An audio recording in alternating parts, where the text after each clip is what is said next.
Earliest musical memory was when I was growing up in Texarkana, Texas. And I was raised, like I've always said, by two grandmothers. And Mama Gooden, strictly church.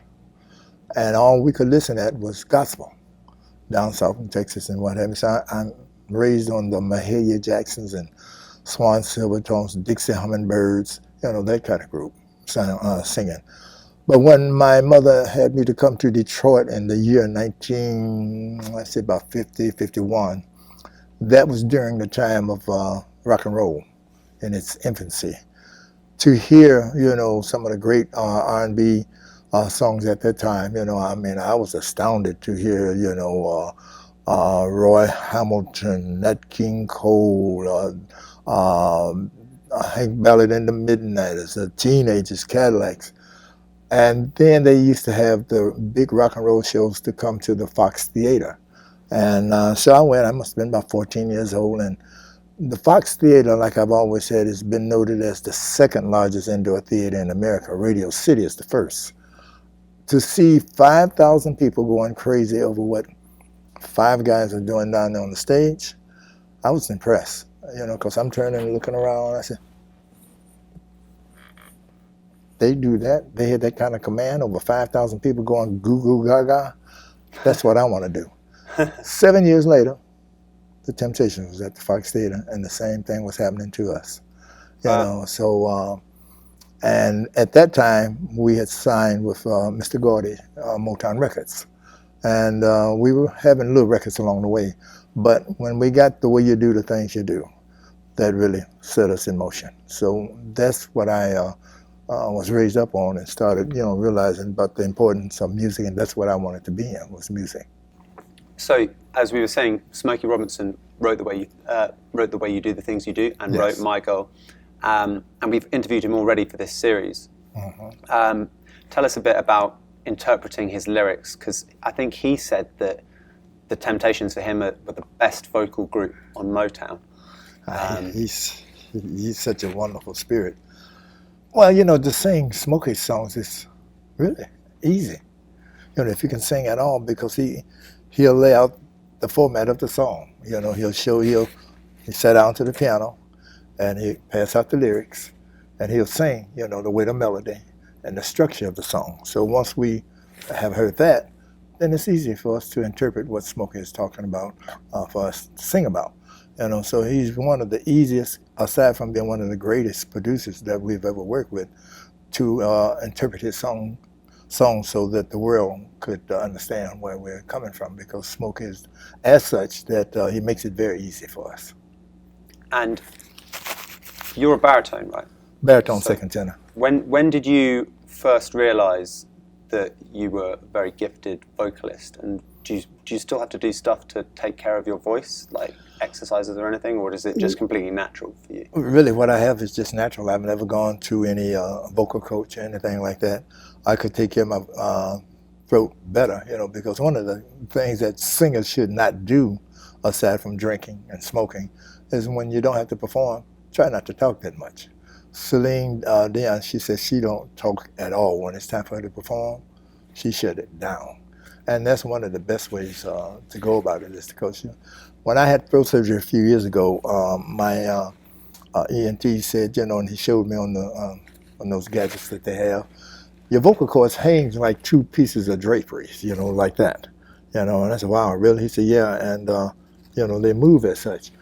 So it's best to try and take care of them. I've never been a cigarette smoker, don't drink, and so I just try and take better care of myself, That's the real, crux of trying to just take care of what God, gave you. And you're still performing, and is it 60 years next year? Next year it'll be 60 years. Do you still find being on the road and performing as enjoyable as you've ever done, or does it ever feel like a strain to you? Never feel strange, but one of the things that I've realized is that the key to being able to do what we do, and we are a very physical act, we're not one of those groups that just come out and stand there and sing. Our fans look for us to do all that stuff we're known for every night. The key to what we do, for me anyway, is when we finish performing, I go back to my room and I rest. I don't drink, I don't smoke, I don't stay out all night. Now, I'm not gonna sit up and say I was like, the Immaculate Conception. When we started out singing when we were much younger, oh yeah, we partied because, showbiz, hit records, making money, girls, all the, that. But I started reevaluating myself as I got older, and I said, oh, that's what matters most, your health or partying. Health first. You can have all the money in the world, but if you don't take care of yourself, you're not going to last. So primarily, I just go back to my room and I sit and I read. As long as you got great TV there for us, I'm cool, So, and then with this young man over there, his name is Derek Porter. He be cracking the whip on us. We have to break day with a stick with him. By that, I mean we have to get up early. We're leaving at 3 a.m. this morning. Wow. Yeah, see, that is. That's what we. So did you have to go to bed at like 8 o'clock or something? But what's so killing after we are scheduled to do 70 minutes. I just dispense with all that energy. You geek after you come off the stage. You hype. So it takes a while for the body to settle on in. By the time the body starts settling on in, you tell them, all right, get up, time to go.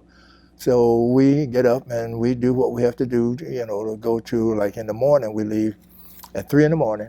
We're flying to Minneapolis, Minnesota.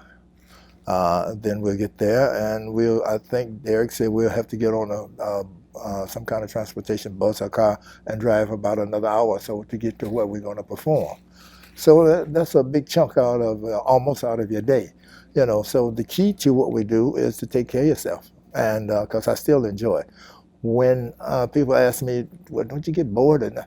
When I stop and break it down, I break it down like this. There are a lot of people that work and do 9 to 5. A lot of them be cussing and mad that they have to do that. The biggest portion of what we have to do out of what we do is 75 minutes. The real rough part of what we do is the traveling to get there. But once we get there, that's what we have to do, 75 minutes, and we're gone, making very good money. So I can't complain. It would be like me crying with a loaf of bread on the moms if I really stop and think on it. So I'm very blessed. But like I said, the rough part of what we do is the traveling. If you don't take care of yourself, it'll weigh you down and out.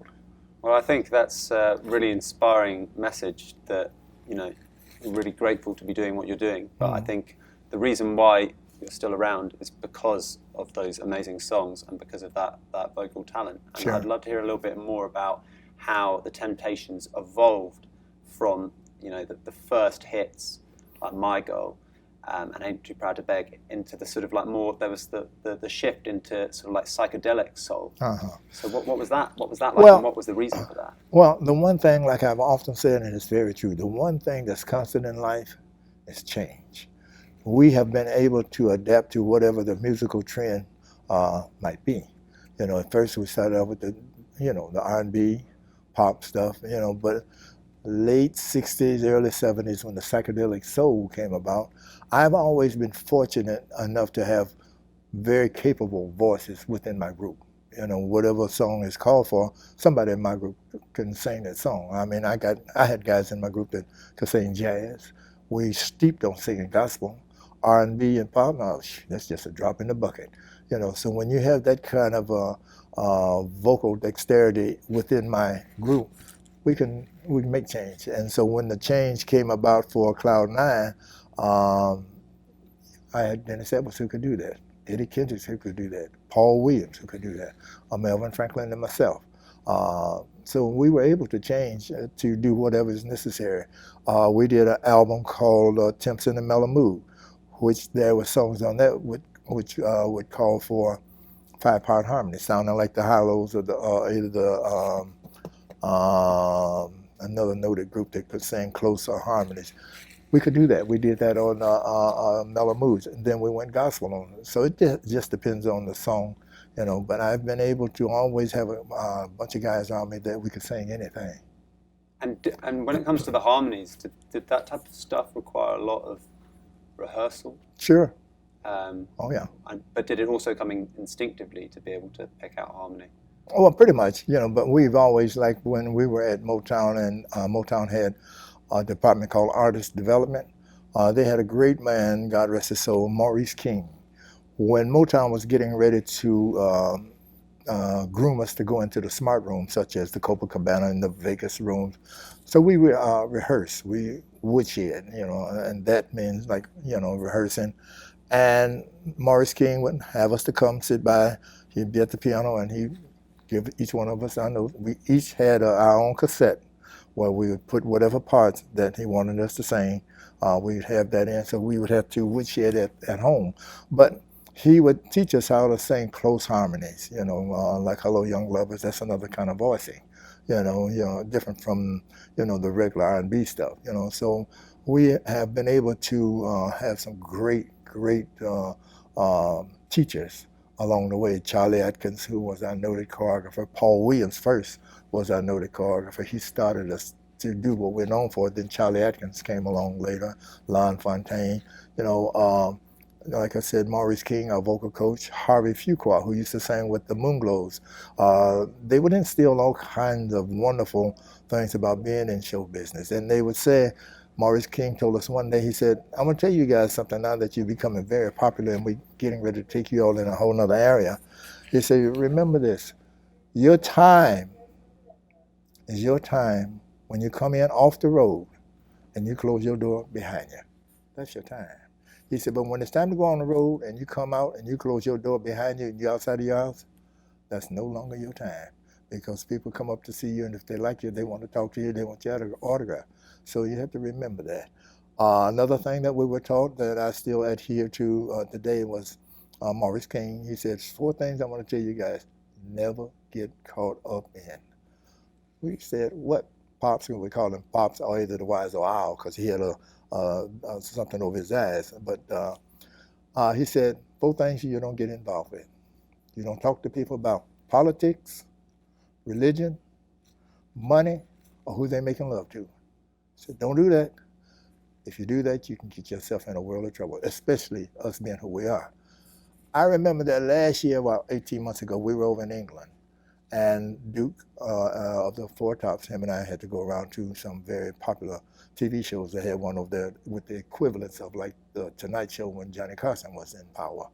So he said, yeah, the Temps and the Tops, they over here getting ready to do another tour of England and what have you, and then he gave us all the accolades. But he immediately switched. So what do you think about? And I cut him off. I said, oh, no, we don't talk politics, because I don't want to get over there and we said the wrong thing. And boy, I'm telling you, the Dixie Chicks went over there and said the wrong thing, and they had to end up breaking up. I don't know if you don't remember that? I never heard about that, but I mean, I really do agree with you. Yeah. Excuse me, they were white, and they got over there and they said something about President Bush. And we hate that he's from our state of Texas, which I'm from Texas. They had sold out a whole lot of dates while they were before they came back in the States. They had sold out a lot of dates. Record sales was going through the roof. They came back. Concerts was gone. Record sales plummeted. Damn near broke up. Yeah, and then you don't want to say something about someone's belief in who they want to pick as a leader of our country. So the best way is like I shut him down. The guy had a quizzical look on his face when I said, "Oh no, we don't talk politics." It's like I took the wind out of his sail. Oh, okay. Well, Thompson, we're Tops, so we're so glad that you guys are over here. We ended it and we left. It's probably because a lot of interviewers these days are sort of on the hunt for gossip and stuff like that, and politics, rather than talking about the music, which is really what you guys are celebrated for. Is this amazing music. True, So I'm learning a lot. I will never say I've learned a lot, because life is ever learning. But I've learned a lot, and I still keep my eyes and ears open, because every day is a different day, and I just try, and I'm very thankful for God letting us be able to get ready to celebrate 60 years, because like I said, when they interviewed me on the CBS morning show about my play, and the lady asked me, Otis, well, what do you think about the Chimps life story, your life story, getting ready to open up on Broadway? My opening line was, you could have tipped me over with a feather if I would believe that this would be happening. And I've had people come up to me, you could have tipped me over with a feather. I like that. I'm going to use that. But my ear runs that. Yeah, my ear runs that way, So, I'm just a very blessed, learned person, and still learning about people, places, and things. And that longevity, you know, I guess it could be illustrated by, I was in a nightclub a couple of years ago, and I just heard this record with these amazing lyrics, and it just sounded so much better than what I would normally hear in a nightclub. And it was Treat It Like a Lady. And it was being played next to like things from the top 40 and stuff, and everybody was going wild for it.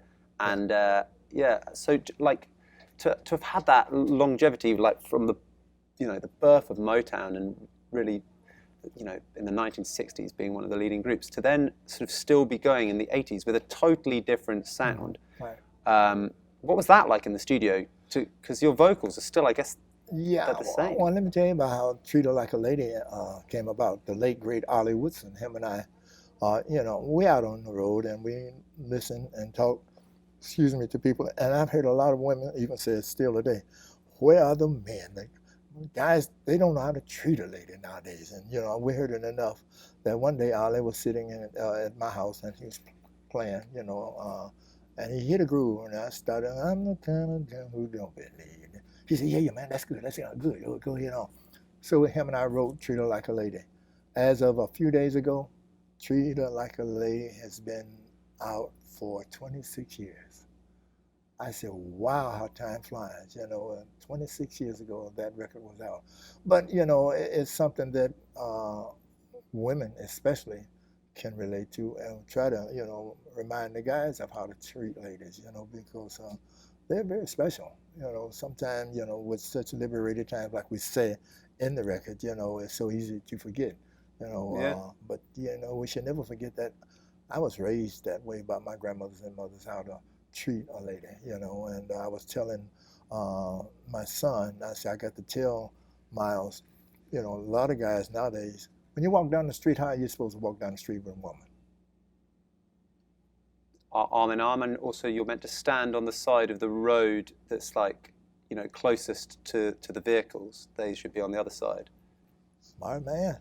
You know, a lot of guys don't know that. When you walk down the street, if you love the woman, if you care for her, she's supposed to be in the inside. Yeah. You're on the outside.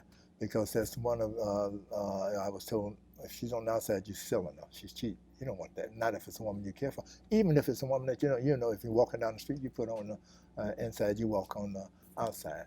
A lot of guys nowadays don't do that. Another thing I teach my son, I said, when you get ready to, a lady getting ready to open the door, you go around and open the door for her. And make sure you close the door, then you walk right. If she's driving, you get on the passenger side. Or either if you're driving, you can go to the passenger side and open the door for her, and then you get in. A lot of guys don't do that nowadays. You know? But I try and tell. It's such a great message for a song. Oh, yeah. And for a fun song as well. Yeah. Well, Treat Her Like a Lady nowadays, especially when we go to England, but even here in the States, if we do not do Treat Her Like a Lady, we might get called every name except the child of God. So, yeah, I can imagine. Well, you know, I wanted to ask, but whether it be on the set, but I just, you know, I didn't. In case the answer was no, I didn't want to. Oh yeah, no, we do that, and I tell you something about My Girl. My Girl came out December of 1964. February of 1965, we were at the Apollo, and Mr. Gordy sent us a telegram congratulating us that it was #1 and we sold over 1 million copies. Even the Beatles sent us a congratulation about My Girl. So after a while, we said, well, My Girl, it did all it's going to do. We can take it out and put some of our new stuff in. We will never, ever take My Girl out the lineup. We did the show, and people were having a hissy fit about us not doing My Girl. So I tell the guys even today, I said, there's certain songs that can never, ever come out of the Temptations repertoire.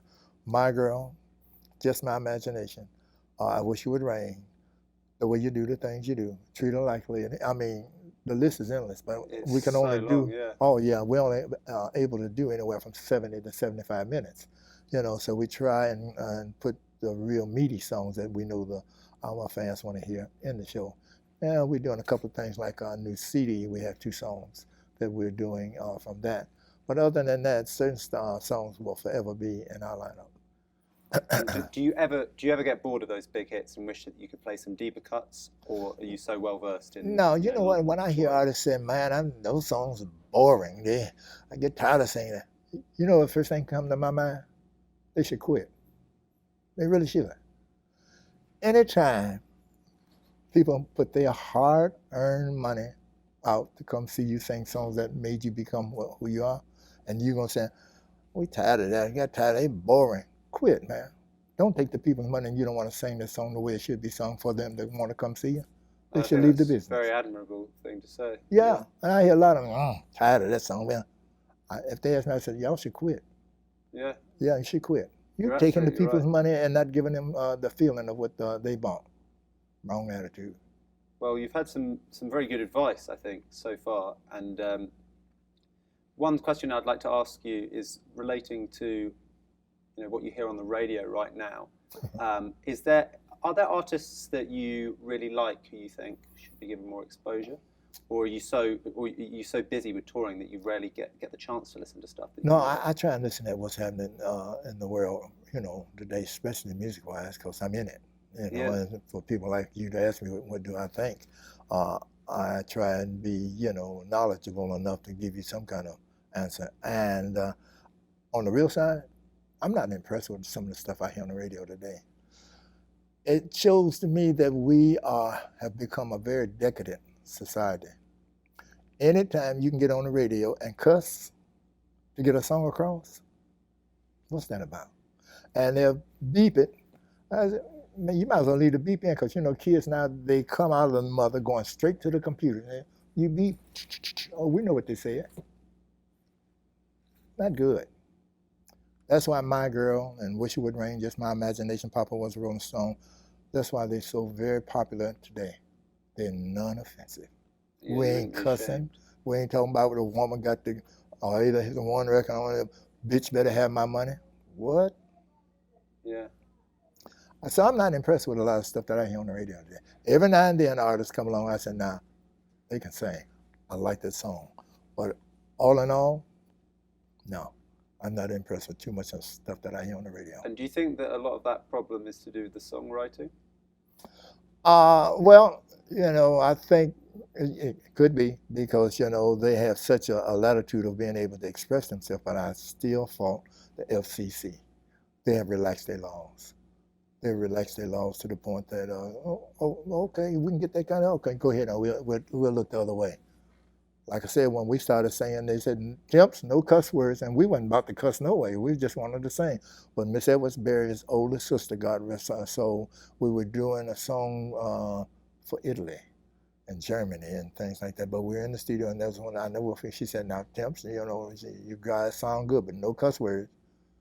Man, I'm telling you, I listened to the radio the other day coming on, and that girl said what she said 3 times. I said, I don't believe this. It's very reflective of where we are as a people. Who else, if you were picking a list of your favorite musicians of all time, I'm talking about? Oh, well, of all time. Two of my ladies, and they're no longer here. Riri, Aretha Franklin. See, I stay right around the corner from her in Detroit. I would go around the house and sit and talk with her, because her younger sister, who's since passed, Carolyn Franklin, we were very good friends.